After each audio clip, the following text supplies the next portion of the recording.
Hello everyone and a very warm welcome to Edutap. So फटाफट series में आपका स्वागत है दोस्तों। मोस्ट इंपॉर्टेंट एमसीक्यूज हम डिस्कस करेंगे। कोड ऑन वेजेस का पार्ट वन ऑलरेडी डिस्कस कर चुके हैं हम। उसके अंदर मैंने आपको 10 एमसीक्यूज कराए थे। 10th एमसीक्यू आपको मैंने होमवर्क दिया था, ठीक है। आशा करता हूं कि उस होमवर्क को आप लोगों ने एक्सप्लोर किया होगा। तो सबसे पहले आज उस होमवर्क क्वेश्चन को हम कवर करेंगे। एंड एक बात ध्यान जरूर रखिएगा कि पार्ट वन पार्ट टू दोनों देखिए। जितने भी पार्ट्स हैं एक पर्टिकुलर टॉपिक से रिलेटेड, वो सारे पार्ट्स देखो, तभी फायदा होगा उसका। ऑल राइट, सो आज हम पार्ट टू करेंगे and again I will be giving you 10 questions. All right, आज हम 10 क्वेश्चंस दोबारा से देखेंगे and the last question will be your homework question as usual. Before going into that guys, अगर आप ईपीएफओ, ईओ, एओ या APFC को प्लान कर रहे हैं तो EduTap is the one stop solution guys, क्योंकि selections are the true, you know, एक सबसे बड़ा जो रिजल्ट होता है, जो प्रूफ होता है, वो होता है कि सिलेक्शंस कितने हुए हैं। एंड EduTap ने काफी अच्छा परफॉर्म किया है सिलेक्शंस के बारे में अगर हम बात करें। So this should be your one stop solution for your EPFO exam. Now quickly let us start the questions and here is question number 1. As per the code on wages 2019 rest day is to be provided every, ये मैंने आपको homework के अंदर दिया था part one के अंदर and उम्मीद करता हूं कि सब लोगों ने इसको आंसर किया होगा। दोस्तों कितने डेज के अंदर आपको रेस्ट डे प्रोवाइड करना है? कोड एंड वेजेस बोलता है कि इतने डेज में आपको रेस्ट डे प्रोवाइड करना ही करना है। So the right answer in this case guys is option A, 7 days. ठीक है, 7 डेज इज द 7 डेज के अंदर आपको जो है रेस्ट डे प्रोवाइड करना है। Now there can be a situation, एक सिचुएशन यहां पर इमर्ज हो सकती है जहां पर within 7 days rest day ना प्रोवाइड किया गया हो ड्यूरिंग इमरजेंसी कंडीशंस और समथिंग लाइक दैट। तो उस केस में भी कोड क्या बोलता है कि within the upcoming days the day has to be adjusted. ठीक है, एडजस्टमेंट आपको जो इंप्लॉयर है उसको एडजस्टमेंट उसके अंदर करना पड़ेगा। ऑलराइट, सो फिक्सिंग आवर्स की अगर हम बात करें तो कोड ने सीधा सीधा बोला है कि जो भी अप्रोप्रिएट गवर्नमेंट है, चाहे वो स्टेट लेवल पे स्टेट गवर्नमेंट है या सेंट्रल लेवल पे सेंट्रल गवर्नमेंट है, वो नंबर ऑफ आवर्स भी फिक्स करेंगे वर्क का कि एक नॉर्मल वर्किंग डे के अंदर कितने घंटे काम के होने चाहिए। ठीक है, फॉर एग्जांपल 8 घंटे, 9 घंटे या 10 घंटे, कितने घंटे काम के होने चाहिए। और उस वर्किंग आवर्स के अंदर जो आपका रेस्ट पीरियड है उसको भी यहां पर जो है डिफाइन किया जाएगा कि भैया अगर 10 घंटे का आपका शिफ्ट है तो इस 10 घंटे की शिफ्ट के अंदर जो है रेस्ट इंटरवल कितने होंगे वो भी यहां पर रहेगा। दूसरा यहां पर आ जाता है कि एवरी पीरियड ऑफ 7 डेज के अंदर एक आपका रेस्ट डे होना चाहिए। और ये जो रेस्ट डे है, इस रेस्ट डे में ऐसा नहीं है कि आप इंप्लॉय के पैसे काट लोगे। फॉर एग्जाम्पल अगर आपने इंप्लॉय को संडे की छुट्टी दी तो आप बोलोगे तेरे संडे के हम पैसे काटेंगे, एक महीने में 4 संडे आए तेरे पैसे काटेंगे, नहीं। ठीक है जी, तो जो ये आपका रेस्ट डे है आपको उसको रेम्यूनरेशन वो पेड एक तरीके से रेस्ट पीरियड होना चाहिए। एंड ये जो अगर आप रेस्ट डे पे अगर इंप्लॉय से काम करा रहे हो, ठीक है, फॉर एग्जांपल संडे के दिन आप इंप्लॉय को बुला लेते हो, आप बोलते हो इंप्लॉय से, पहली बात तो आपको इंप्लॉय से परमिशन लेनी पड़ेगी, वो डिनाई कर सकता है। ठीक है, और अगर आप उसको बुला रहे हो रेस्ट डे वाले दिन काम करवा रहे हो उससे, तो आपको जो उसको वेज पे करनी है वो ओवर टाइम रेट के ऊपर पे करनी पड़ेगी। ठीक है, जो आपके नॉर्मल वेज रेट है एक वो होती है और एक होता है ओवर टाइम वेज रेट। तो उस ओवर टाइम वेज रेट पे आपको पे करना पड़ेगा अगर आप रेस्ट डे वाले दिन इंप्लॉय से अपने काम करा रहे हो, ये भी आपने ध्यान रखना है। अब देखो सेकंड क्वेश्चन इसी से रिलेटेड है। सेकंड क्वेश्चन में मैंने आपसे क्या पूछा है कि जो ओवर टाइम रेट है वो नॉर्मल रेट से कितना टाइम्स होता है। ठीक है, 1.5 टाइम्स, 2 टाइम्स, 3 टाइम्स, या option D it is same as normal rate of wages. तो यहां पर आपका क्या आंसर होगा? Overtime rate. अच्छा, क्वेश्चन को देख करके एक बार मैंने क्वेश्चन को बता दिया, आपको समझ गए, वीडियो को पॉज कर लो और खुद से आंसर करने की कोशिश करो, तभी एक दिमाग के अंदर आइडिया लगेगा ना कि हाँ यार कितने क्वेश्चन मेरे ठीक हुए कितने गलत हुए। अब यहां पर आपका जो करेक्ट आंसर है that will be option B, 2 times. 2 times आपका ओवर टाइम रेट होता है। फॉर एग्जाम्पल आप आर्ली रेट के ऊपर आपकी वेजेस है 100 रुपीज पर आवर आपको मिलता है, जो नॉर्मल रेट है। ठीक है, जो नॉर्मल आपके वर्किंग आवर्स है। अब आप अगर ओवर टाइम लगाते हो, आप एक्स्ट्रा टाइम काम करते हो, आपके नॉर्मल आवर्स से ज्यादा आप काम करते हो, तो आपको ओवर टाइम रेट जो है वो 2 टाइम्स होगा। यानी कि ओवर टाइम अगर आपने 1 घंटा काम किया तो आपको उसके लिए कितना मिलेगा? 200 रुपीज पर आवर मिलेगा। ये ओवर टाइम रेट का कंसेप्ट होता है। तो ओवर टाइम रेट जो है वो 2 टाइम्स होगा। Okay, next question. As per the code on wages the wage period in respect of an employee can not be more than, wage period of an employee can not be more than, wage period का क्या मतलब हो गया कि generally आप जो salaries पे कर रहे हो, ठीक है, कि आप पर डे के हिसाब से कर रहे हो, पर वीक के हिसाब से कर रहे हो, ठीक है, या 14 डेज के हिसाब से कर रहे हो, तो मैक्सिमम कितना हो सकता है, 1 महीना, 2 महीना, 3 महीना, या नन ऑफ द अबव। तो आपका कोड यहां पर क्लियरली क्या बोलता है कि वेज पीरियड 1 महीने से ज्यादा का नहीं हो सकता, it can not be more then 1 month. आप किसी को ये नहीं बोल सकते कि मैं तेरे को हर 2 महीने में सैलरी दिया करूंगा, ठीक है, तेरा 2 मंथ्स का वेज पीरियड है, no, it can be maximum 1 month. एक दिन का हो सकता है, एक वीक का हो सकता है, फोर्टनाइट का हो सकता है, ठीक है, और आपका मंथ का हो सकता है, but it can not be more than a month. हर महीने तो आपको सैलरी देनी ही देनी है। Okay, so the employer shall fix the wage period for employees either as daily, weekly, fortnightly or monthly, subject to the condition that no wage period shall be more than a month। किसी भी हालत में 1 महीने से ज्यादा नहीं हो सकता। क्वेश्चन नंबर 4, क्वेश्चन को पहले समझ लो। देखो मैंने आपको पहले भी बताया कि क्वेश्चन को समझना सबसे ज्यादा इंपॉर्टेंट होता है। What is the time limit of payment of wages to an employee whose wage period is on monthly basis? For example आप किसी को मंथली बेसिस पे सैलरी देते हो, हर महीने की सैलरी आप देते हो, तो उसको सैलरी आपने कितने डेज के अंदर देनी है। फॉर एग्जाम्पल एक और एग्जाम्पल हो कि आपने एम्प्लॉय को जनवरी की सैलरी देनी है, तो जनवरी की सैलरी आप कब देते हो, फरवरी के अंदर देते हो ना, ठीक है, या तो जनवरी एंड में दोगे या फेब में दोगे। ऑलराइट, तो जनवरी की जो सैलरी है वो मैक्सिमम कितने डेज में, जो नेक्स्ट मंथ है यानी कि जो फेब मंथ है उसके कितने डेज के अंदर उसके अकाउंट में सैलरी आ जानी चाहिए। Before 3rd day of succeeding month हमारा यहां पर क्या हो गया, फेब हो गया। Before 7th day of succeeding month, before 10th day of succeeding month, या before 14th day of succeeding month. जिस महीने की सैलरी है उस महीने की सैलरी अगले महीने में आती है ज्यादातर केसेस में प्राइवेट ऑर्गेनाइजेशंस में, तो अगले महीने में कौन से डे तक मैक्सिमम वो सैलरी उसके अकाउंट में आ जानी चाहिए, ये आपका क्वेश्चन है। तो क्वेश्चन को समझ लिया तो आधी लड़ाई जीत ली। आंसर यहां पर अब दोस्तों आपका क्या होगा, answer is option B, before the 7th day of succeeding month. यानी कि अगर जनवरी की सैलरी आनी है तो वो 7th फेब से पहले पहले आ जानी चाहिए, ठीक है, 7th फेब से पहले पहले वो आ जानी चाहिए सैलरी एम्प्लॉय के अकाउंट में as per the code on wages. तो ये टाइम लिमिट इसके अंदर गिवन है आपके कोड ऑन वेजेस के अंदर।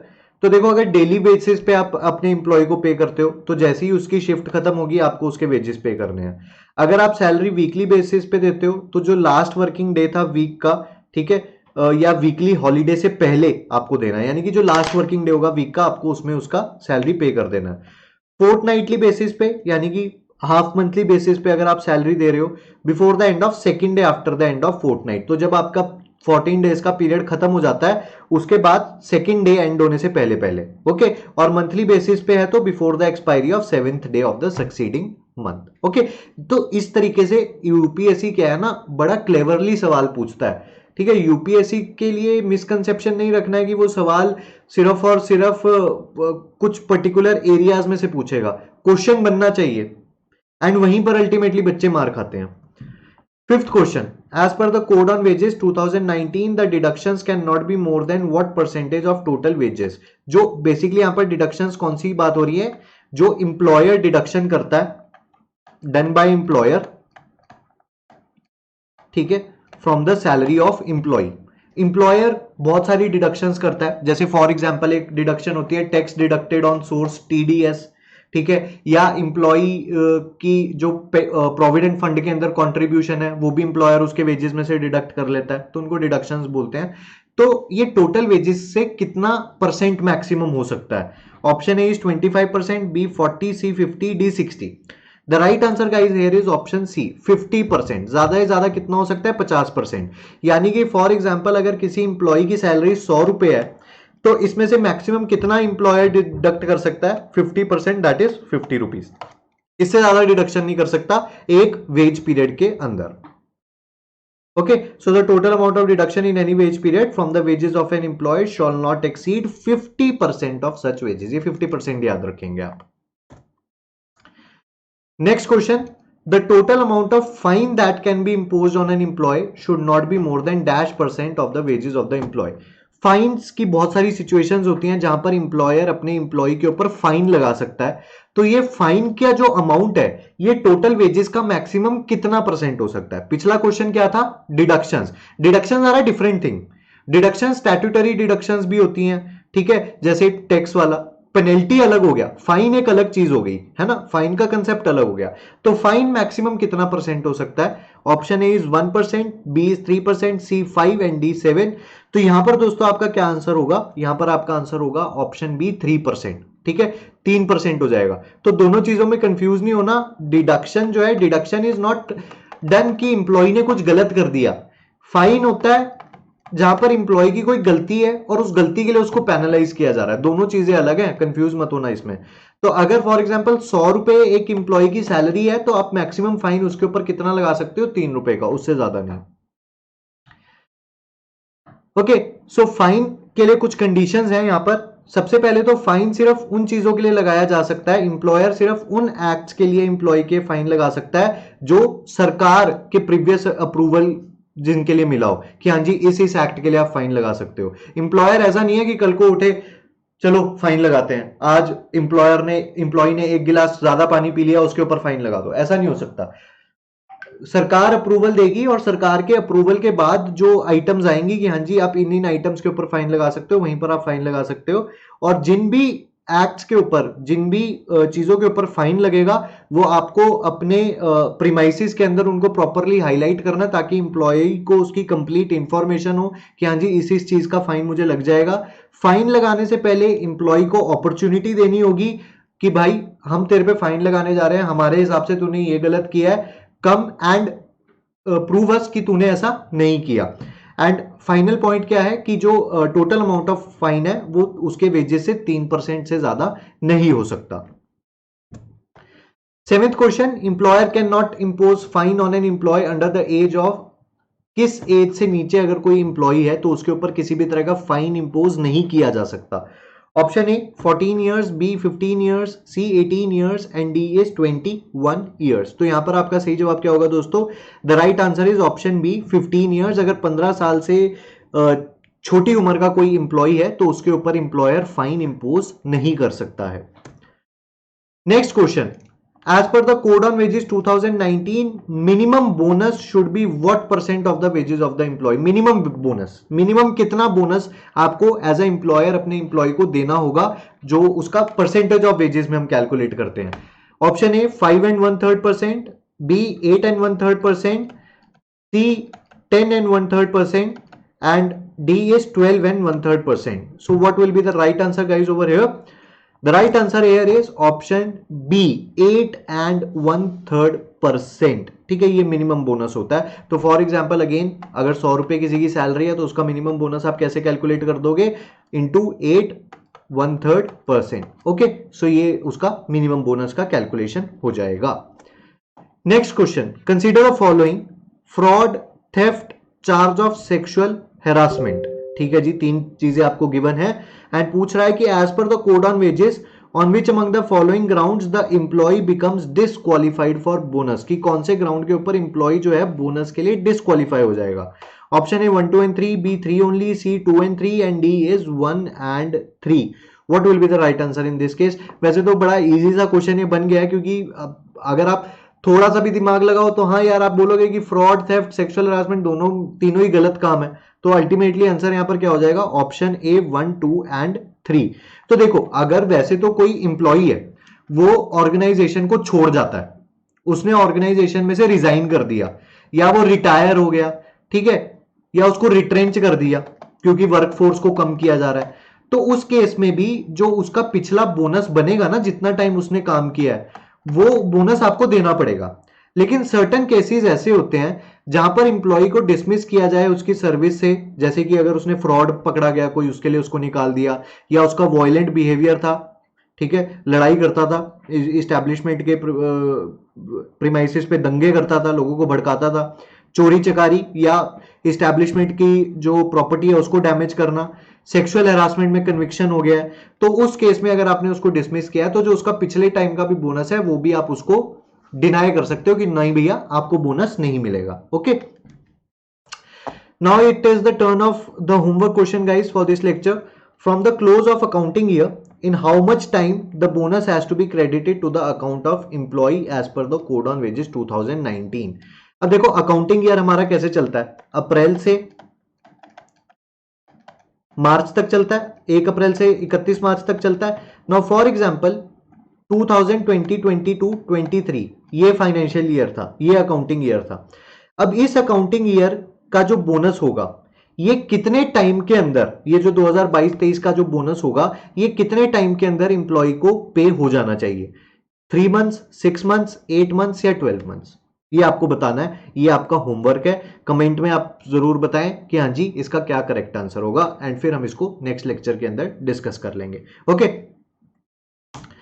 so with this we come to the end of our question guys, and this is something very important for you जिनके links description के अंदर है। Master pack, test series plus test series, according to your need आप कोई भी course choose करो, and definitely APFC EO AO के exam के अंदर एक्सेल करने में एडुटैप आपको जरूर हेल्प करेगा। Now with this we will end this lecture. Comment में जरूर बताएं आपको लेक्चर कैसा लगा, अगर कोई कमी लगी हो तो वो भी कमेंट में बताएं, ठीक है, उसको भी हम इंप्रूव करने की जरूर कोशिश करेंगे, एंड मिलेंगे नेक्स्ट लेक्चर के अंदर। कोई भी दिक्कत हो आप वेबसाइट जरूर विजिट कीजिए, आप मेल कर सकते हैं या कॉल करके भी कांटेक्ट कर सकते हैं। So take care guys, see you and bye bye.